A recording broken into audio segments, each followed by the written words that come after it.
I get extremely attached to the animals. I definitely get attached to the animals. Yeah, they're really cute.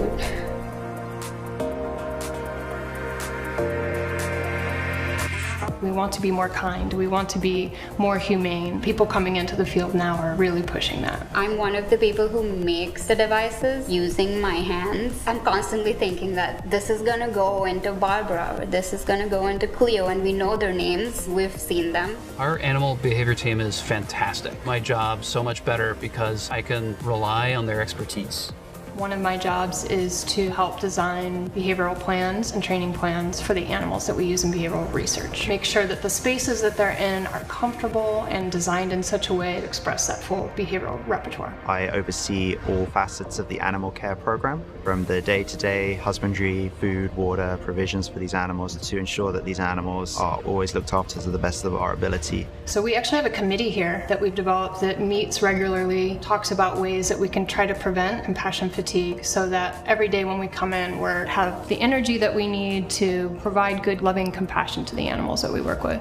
Pigs are a model that actually approximates humans in some interesting ways in terms of size, biomechanics of the skull. They're very adept at exploring their environment, using their senses, their sense of touch with their snout in particular. We can tap into that part of their brain and decode those intentions. It's totally amazing to see what they're able to do with training, all with positive reinforcement. Positive reinforcement is where you offer an animal an opportunity to form a behavior and be rewarded for it if they choose to participate in it. We do give them the option of not participating. We'll do reinforcement preference testing. And if you look into any other field where animals are looked at, whether that's the food industry, the pet industry, you're not going to find any other area where there's multiple dedicated veterinarians, veterinary technicians, animal care, behaviorists, all looking at an animal every single day. I got into this field probably as an inspiration from my sister, who is on the autism spectrum. It made me look at all life forms that were struggling and challenged to have their own voice heard. And so I wanted to be in a position where I could bridge that opportunity to communicate with the world. I really feel that Neuralink supports animal welfare and allows us to have a voice for them.